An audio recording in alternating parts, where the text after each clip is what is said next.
Hey, I'm here again with another UiPath video. Now, the task will be finding GDP of countries. So, for example, if I do this search GDP of Germany 2013, I'm getting a result here. The number, the unit is USD anyway, a little bit of graph underneath. If I search for a different country like China in 2015, I'm getting a similar looking result, except the numbers are different. USA 2011, same again. Every time I search, I'm getting a similar looking screen where I have the amount here, trillion or billion, and then unit, the year. Sometimes this result will not be the same. Say if I first search for GDP of Japan 2021, unfortunately it gives a different looking result. There's no graph here, so sometimes your search can go wrong. That's when you need to do error handling. If I search 2017, it looked like for me it was working on every country that I've listed in my table. This is the workflow. We ask the user for the year, then we prepare a data table where we will put the country name, the amount of the GDP amount, the suffix, which is trillion or billion, and the unit. Next step, we read the list of the countries. I just simply have a countries Excel file here, country, and the list of 20 countries there. I'm gonna delete this so we run it fresh. Now, after we have the list of countries, this is when the search and scrape going. We open the Chrome and then we loop through all the countries, search them, save the data, put it in a data table that we prepared, and then save it to an Excel file. This is the high level, low detail map. We have a little bit of more detailed map here that I made. I want to have a look at the search and scrape section where we basically navigate to this website. I'm not gonna read it out loud because my smartphone keeps answering me back. It thinks I want to search something. So it goes to this site, types in whatever we want to search, GDP of, the country name, year, and hit enter.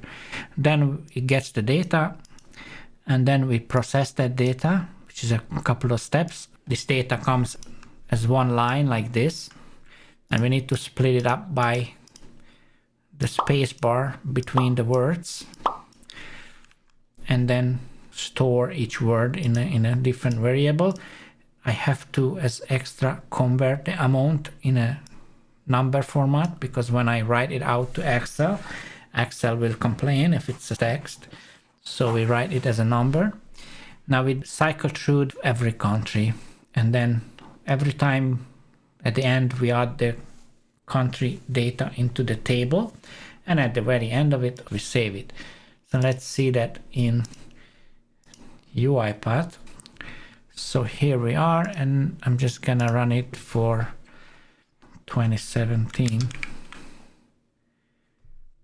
Hopefully the Chrome will open on my right screen. Okay, perfect.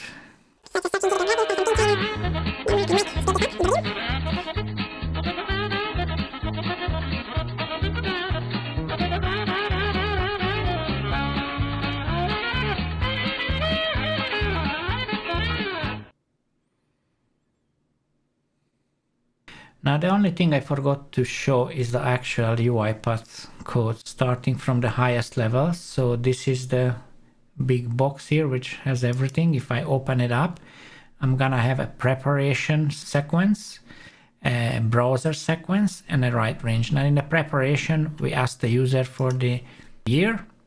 Then we prepare the data table. This is a build data table activity. And then we read the range. It's as simple as that. That's the preparation. And then we open a browser, use browser activity, and we cycle through each country in country list, and with the current country, we go to Google, we type in GDP of the country name and the year, combine together, then basically in this little section we process it. I'm using a regular expression to split that word. We have to use this S plus for the special characters, and then I'm gonna write it out as a row into a data table. Simple as that.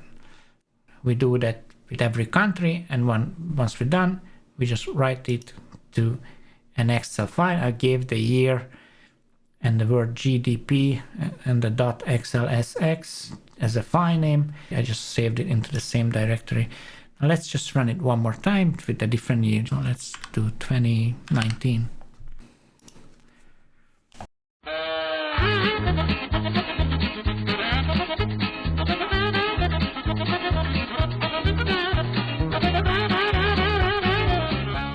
Let's check the results. So we have two Excel files, 2017, here we go, 2019 as well is here. So the robot did the job. That was it. It's pretty simple and effective.